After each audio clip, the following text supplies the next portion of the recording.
Hello student, इससे पहले lecture में हमने लेंस से संबंधित कुछ आंकिक प्रश्नों का सॉल्यूशन यानी कि हल करना सीखा था। अब उससे आगे के कुछ आंकिक प्रश्न का सॉल्यूशन सीखते हैं।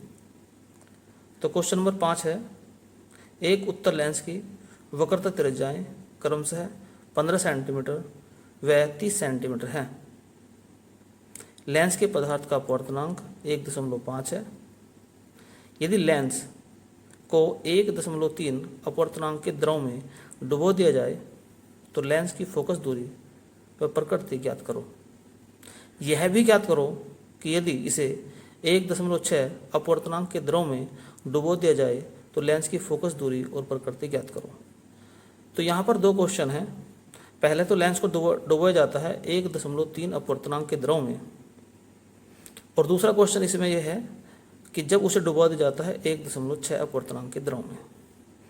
तो आइए शुरू करते हैं। इस क्वेश्चन का जो पहला पार्ट है उस पर ध्यान देते हैं। तो उत्तर लेंस की जो पहली वक्रता त्रिज्या है वो है 15 सेंटीमीटर और दूसरी वक्रता त्रिज्या जो है वो है 30 सेंटीमीटर। उत्तर लेंस की जो R1 है वो धनात्मक ली जाती है और R2 ली जाती है ऋणात्मक, इसलिए R2 को हमने -30 सेंटीमीटर लिखा है।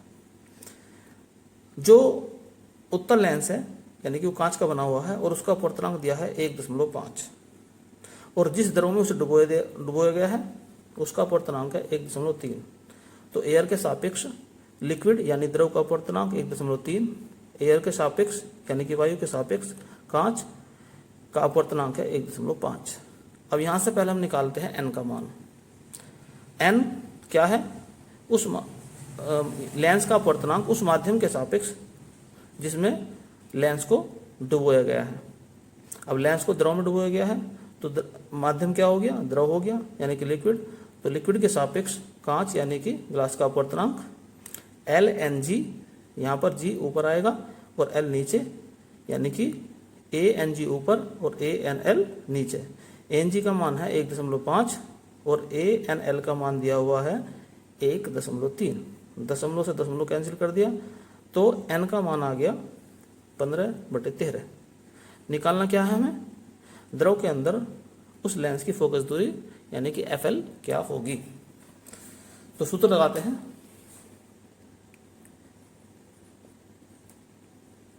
सूत्र है 1/f बराबर n-1 और ब्रैकेट के अंदर R1 - 1/R2। अब f जो है फोकस दूरी है द्रव के अंदर, तो f को लिखा जाएगा FL। तो 1/FL और n का मान हम निकाल चुके हैं, यह है 15/13। तो 15/13 -1, R1 का मान दिया है 15, तो 1/15 माइनस R2 का मान है -30, तो 1/-30। तो यहाँ पर इसका एलसीएम लेंगे तो 15 में से 13 जाकर बच जाएंगे तो 2/13, और यहाँ पर 1/15, ये भी माइनस का ये माइनस का तो प्लस हो जाएगा, प्लस 1/30। 15 का और 30 का जो एलसीएम होता है वो होता है 30। तो 15 दूनी 30 और 30 एकम 30। तो कहने का मतलब ये हो गया कि 2/13 गुना 3/30, 3 से काट लेंगे तो 2/13 गुना 1/10, या इसे 2 से काट लो तो 1/13 गुना 1/5, तो 13 पंजे हो गए 65। तो 1/FL बराबर आ गया 1/65, या FL का मान आ गया 65 सेंटीमीटर। तो द्रव में डुबोने के बाद लेंस की जो फोकस दूरी हो जाएगी वो हो जाएगी 65 सेंटीमीटर, और ये धनात्मक होगी, तो इसलिए ये एक उत्तल लेंस की भांति कार्य करेगा। और वायु में कैसा था? वो उत्तल लेंस था, पहले भी लिखा उत्तल लेंस की फोकस दूरी। तो यहाँ पर जो द्रव में डुबोने के बाद है उसकी फोकस दूरी आ गई 65 सेंटीमीटर और ये उत्तल लेंस की भांति ही कार्य करेगा। सवाल का दूसरा भाग है अब,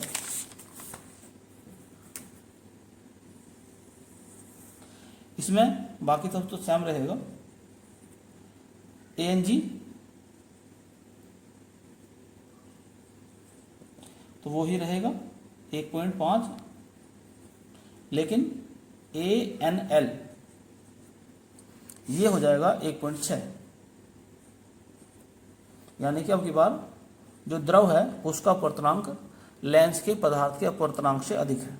तो अब यहाँ पर n निकालो फिर, तो n बराबर लिक्विड यानी द्रव के सापेक्ष कांच यानी कि ग्लास का अपवर्तनांक, तो सूत्र है G ऊपर L नीचे, तो ANG अपॉन ANL। ANG का मान कितना है 1.5 और ANL का मान है 1.6 यानी कि 15/16। अब फिर सूत्र लगाएंगे, तो सूत्र है 1/F बराबर n-1 ब्रैकेट के अंदर 1/R1 माइनस 1/R2, तो 1/FL और n का मान कितना आया था 15/16 माइनस 1। R1 का मान कितना है 15 और ये प्लस हो जाएगा क्योंकि R2 का मान माइनस का है, तो ये हो जाएगा प्लस। अब यहाँ एलसीएम जब लेंगे तो 15 में से 16 घटाओगे तो -1/16 और यहाँ एलसीएम आ गया 30, 2 + 1 जैसे इधर करा था, तो माइनस का 1/16 और ये हो जाएगा 3/30।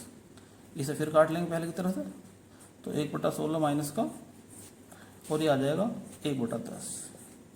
जब इसे गुना करेंगे 16 की 10 में तो आएगा माइनस का 1/160।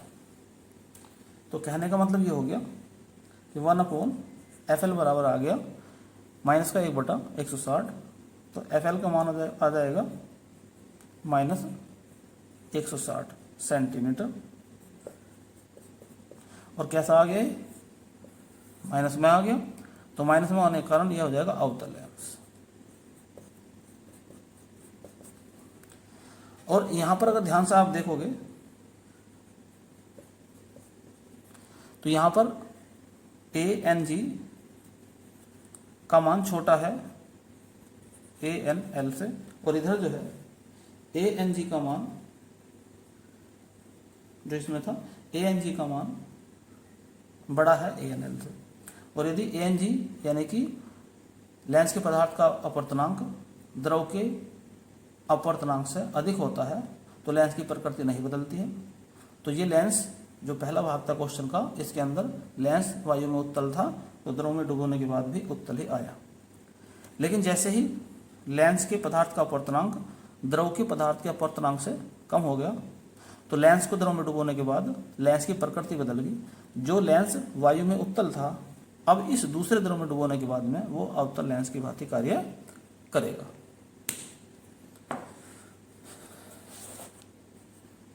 चलिए क्वेश्चन नंबर 6 लेते हैं।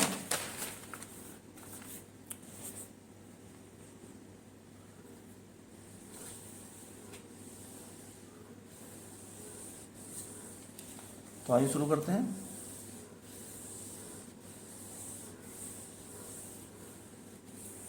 क्वेश्चन नंबर 6 2017 में आया था।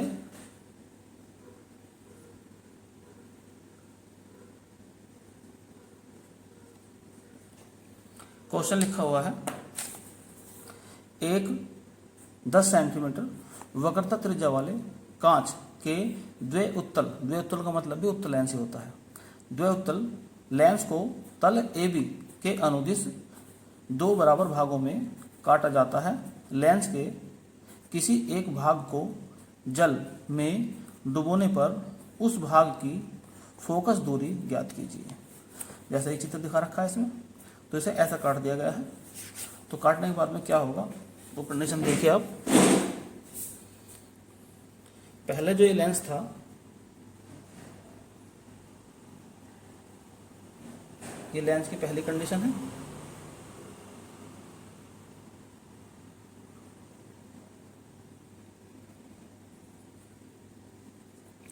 इस दशा में इसकी जो वक्रता त्रिज्याएं हैं वो 10 सेंटीमीटर है, यानी कि यहाँ पर R1 का मान कितना है 10 सेंटीमीटर और R2 का मान कितना है -10 सेंटीमीटर। ठीक, अब क्या काम करेंगे, इस लेंस को बीच से काट दिए। अब काटने के बाद दो कंडीशन हो सकती है, एक तो कंडीशन ये हो सकती है या एक कंडीशन हो सकती है ये। अगर ये कंडीशन हम मान लें तो R1 का मान तो रहेगा 10 सेंटीमीटर ही, लेकिन R2 का मान हो जाएगा अनंत, क्योंकि इधर होगी समतल। तो किसी भी समतल की जो वक्रता त्रिज्या है अनंत होती है। अगर ये वाला भाग मान लें हम तो R1 का मान हो जाएगा अनंत, R2 का मान हो जाएगा -10 सेंटीमीटर। अब काटने के बाद दो कंडीशन हो सकती हैं, या तो ये वाली कंडीशन या ये वाली कंडीशन। कोई सी भी एक कंडीशन ले लो, कोई भी एक कंडीशन ले लो इनमें से। मान लिया जाएगा कि ये वाली कंडीशन लेते हैं, तो लिख देंगे माना R1 कितना है 10 सेंटीमीटर और R2 ले लिया आपने अनंत। अब जो कांच का अपवर्तनांक है यानी ANG का मान वो दिया है 3/2, और जिस द्रव में डुबोया गया है, जल में डुबोया गया है उसे, तो जल का अपवर्तनांक दे रखा है 4/3।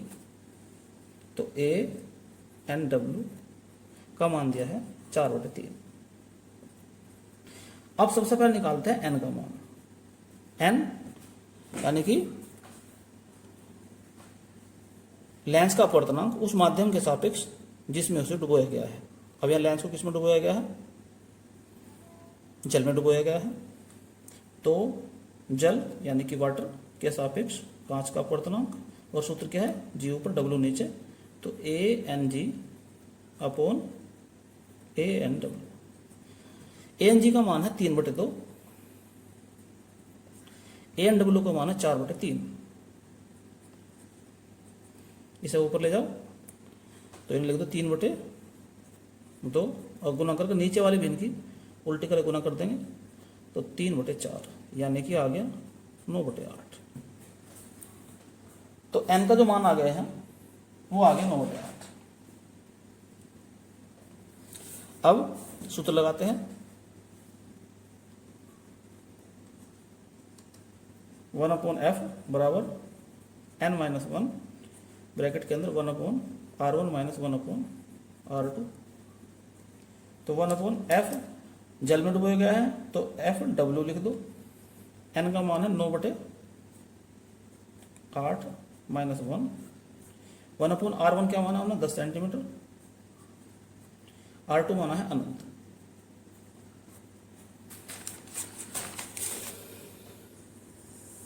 तो 1/FW बराबर, यहाँ इधर ले जाओ तो 9 में से 8 घटेंगे, 1 बच जाएगा, 1/8। और यहाँ पर 1/10। और आप ये जानते हैं अच्छी तरह से, आप इस बात का पता है पहले से कि 1/अनंत का मान होता है 0।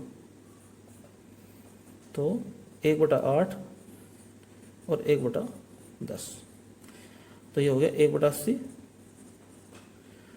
इधर से चला आता है 1/FW, तो FW जो निकल कर आ गया वो आ गया 80 सेंटीमीटर।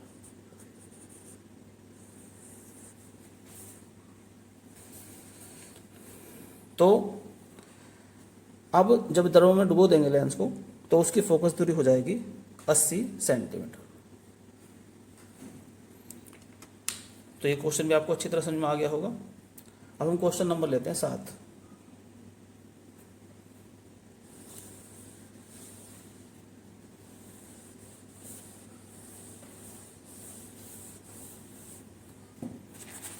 सातों क्वेश्चन पढ़ते हैं। क्वेश्चन नंबर 7, ये 2012 में आया था। क्वेश्चन है, कांच के एक उत्तल लेंस की क्षमता 5D यानी कि डायोप्टर है। जब यह एक द्रव में डुबाया जाता है तो यह 85 सेंटीमीटर फोकस दूरी के अपसारी कहते हैं अवतल अपसारी लेंस के समान व्यवहार करता है। यदि कांच का अपवर्तनांक 1.5 हो तो द्रव का अपवर्तनांक ज्ञात कीजिए। तो लेंस उत्तल है और फोकस दूरी दे रखी है 5 और क्षमता दे रखी है 5D। तो P का मान है 5D, तो इससे निकल जाएगा F का मान। तो F हो जाएगा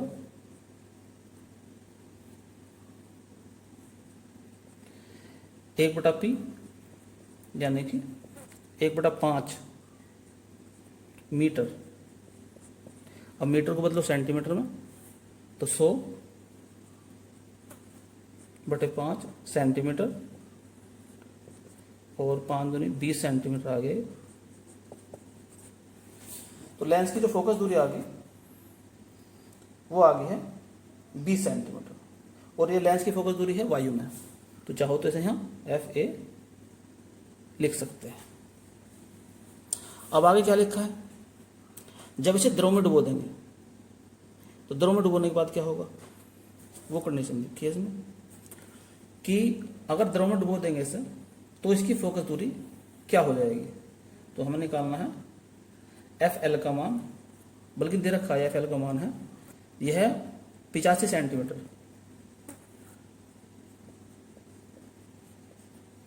फोकस दूरी के अवतल लेंस की भांति व्यवहार करता है। अब इस अपसारी का मतलब अवतल, तो माइनस लेंगे, -85। तो ये कहाँ हो गया, द्रव में। तो द्रव में डुबोने के बाद में ये 85 सेंटीमीटर के एक अपसारी लेंस की भांति कार्य करता है और कांच का अपवर्तनांक यानी कि ANG वो दिया है 1.5। अब निकालना द्रव का अपवर्तनांक ANL यानी कि जिसमें उसे डुबोया गया है उसका अपवर्तनांक हमें ज्ञात करना है। अब यहां से पहले तो लगाएंगे वायु के लिए सूत्र 1/FA बराबर ANG -1 और यहाँ आ गया 1/R1 -1/R2। ये तो हो गया वायु के लिए फोकस दूरी का सूत्र। तो 1/A का मान दे रखा 20, तो 1/20। ANG है 1.5 -1 और यह 1/R1 -1/R2। तो 1/20 बराबर 1.5 में से 1 जाएगा 0.5 बचेंगे। यहाँ 1/R1 -1/R2। अब इधर लिया इसको, तो 1/20 गुना 0.5 बराबर 1/R1 -1/R2। तो 1/R1 -1/R2 बराबर 0 से 10 मिल जाएगी तो 10 बचेगा। तो R1 1/R1 -1/R2 का मान आ गया 10, 1/10, एक समीकरण आ गया। अब ये जो निकाला हमने यहां से, ये सूत्र लगाया था वायु के लिए, वायु में। अब लिखेंगे द्रव में, तो 1/FL बराबर LNG -1 और यहाँ 1/R1 -1/R2। अब FL का मान दे रखा है -85, LNG हमें निकालना है पहले -1 और इसका मान आ गया 1/10। 10 इधर ले आओ, 10 इधर आने के बाद हो जाएगा 10 बटे -85 और LNG -1। सरल करो इसको जरा। तो ये इधर आके प्लस का हो जाएगा, तो एल एन जी माइनस 1 बराबर माइनस का, ये 5 से कट गए, 5 दूनी 10, 5 एकम 5, 3 बच गए, 35 हो गए, 5 सत्ते 35। अब एक उधर ले जाओ उठा के, तो एल एन जी बराबर 1 माइनस 2/17, यहाँ हम मल्टीप्लाई करेंगे इसकी, तो 17 माइनस 2/17, 17 में 2 जगह बचेंगे 15/17। तो कहने का मतलब हो गया एल एन जी का मान आ गया 15/17। अब निकालना क्या है हमें, निकालना हमें ए एन एल का मान। तो मतलब कहने का ये आ गया कि हमें निकालना है, तो सूत्र क्या है, एल एन जी बराबर ए एन जी, यानी कि ऊपर पीछे वाला ऊपर और आगे वाला नीचे, या ए एन एल। अब निकालना हमें ए एन एल, तो इसको इधर ले आओ, तो ए एन एल बराबर ए एन जी, ये नीचे आ जाएगा एल एन जी। तो ए एन एल बराबर ए एन जी का मान कितना है, ए एन जी का मान है 1.5 बटे एल एन जी 15/17। तो इधर ले जाओ इसको, 1.5 गुना 17/15। अब जब इसे 15 से 15 काट सकते हैं कैसे, 0 लगा के हैं, दशमलव हटा लो तो ये कट जाएगा, तो 17/10 आ गया, यानी कि ए एन एल का मान आ गया 1.7, यानी कि उस द्रव का उस द्रव का अपवर्तनांक जिसमें लेंस को डुबाया गया है, उसका अपवर्तनांक आ गया है 1.7। क्वेश्चन नंबर 8 देखते हैं, ये पूरा समझ में आ गया होगा आपको।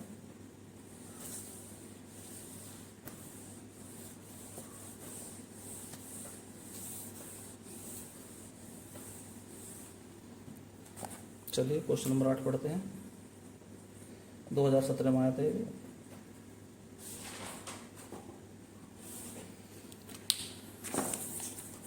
एक उत्तल लेंस के प्रत्येक 2 तलों की वक्रता त्रिज्याएं 20 सेंटीमीटर है। लेंस की क्षमता का अनुपात ज्ञात कीजिए। पहली कंडीशन क्या है, जब लेंस वायु में रखा हुआ है, और दूसरी कंडीशन क्या है, जब लेंस 1.5 अपवर्तनांक के द्रव में के अंदर डुबाया गया है। तो यहाँ पर अनुपात ज्ञात करना है उसकी फोकस दूरियों का। तो लेंस, एक उत्तल लेंस, प्रत्येक के जो तल हैं उनकी वक्रता त्रिज्या 20 सेंटीमीटर है। तो इसके 2 तरीके हैं करने के। एक तो वही पुराना तरीका है कि पहले वायु में फोकस दूरी निकाल लो, फिर क्षमता निकाल लो, और फिर द्रव में निकाल लो फोकस दूरी और क्षमता निकाल लो, जैसे कि मैंने पहले भी करे थे। लेकिन यहाँ हम इसे दूसरी तरह से करते हैं, आसान तरीके से। और भी अगर हम वायु की बात करें तो एक तो इसमें दे रखा है, ये दे रखे ए एन जी का मान दिया है 1.5, और द्रव का अपवर्तनांक दे रखा है 1.25। तो ए एन एल ये दिया है 1.25। ठीक, हमें निकालना है पी ए, यानी कि वायु में लेंस की क्षमता अनुपात पी एल, यानी कि द्रव में डुबोने के बाद लेंस की क्षमता। जब किसी लेंस को द्रव में डुबोते हैं तो उसकी फोकस दूरी बदल जाती है, क्षमता बदल जाती है, लेकिन वक्रता त्रिज्याएं यानी कि R1 और R2 नहीं बदलती हैं। अब हम डायरेक्ट करते हैं सवाल को, तो सूत्र लगाते हैं। तो पी ए यानी कि 1/FA, 1/F यानी कि P बराबर होता है ANG -1, और यहाँ 1/R1 -1/A हार्ड। दूसरा है द्रव के अंदर, तो PL बराबर 1/FL, तो यहाँ क्या लगाएंगे LNG -1, यानी कि द्रव के सापेक्ष कांच का अपवर्तनांक, तो 1/R1 -1 1/R2। तो इक्वेशन नंबर 1 मान लो इसे, और ये इक्वेशन नंबर 2 मान लो। अब हमें PA अनुपात PL निकालना है, तो डायरेक्ट भाग कर दो इन्हें, तो PA बटे PL। जब हम भाग करेंगे तो ये कट जाएंगे आपस में, तो केवल बचेगा ANG -1 बटे LNG -1। कहने का मतलब यह है, तो यहाँ हमें जो है ना FA निकालने के लिए जो R1 और R2 के मान दे रखे हैं उनके रखने की कोई आवश्यकता नहीं है, क्योंकि जब लेंस को द्रव में डुबोते हैं तो उसकी वक्रता त्रिज्याएं नहीं बदलती हैं। अब ANG -1 LNG, सूत्र क्या लगाएंगे ANG बटे ANL -1, वैल्यू पुट करो उसके अंदर। ANG का मान है 1.5 -1, ANG का मान 1.5 बटे 1.25 -1। सरल करते हैं इसको, तो सरल करने के बाद ऊपर तो आ जाएगा 0.5, नीचे आ जाएगा, इसमें दशमलव के बाद एक 0 लगा लो, तो इसका एलसीएम ले लो।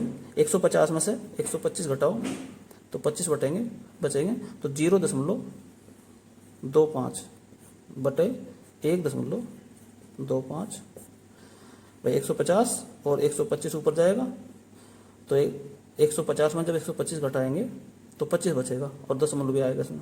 अभी दशमलव से दशमलव हटाओ, ऊपर तो 0.5, नीचे आ जाएगा 25 एकम 25 और 25 पंजे 125, 5 ऊपर चला जाएगा, तो 25 यानी कि 2.5 बटे 1। अब चूंकि अनुपात निकालना है इसमें हमें, 2.5 का मतलब हो गया 2.5 बटे 1.0, यानी कि 25 बटे 10, या 5 पंजे 25 और 5 दूनी 10।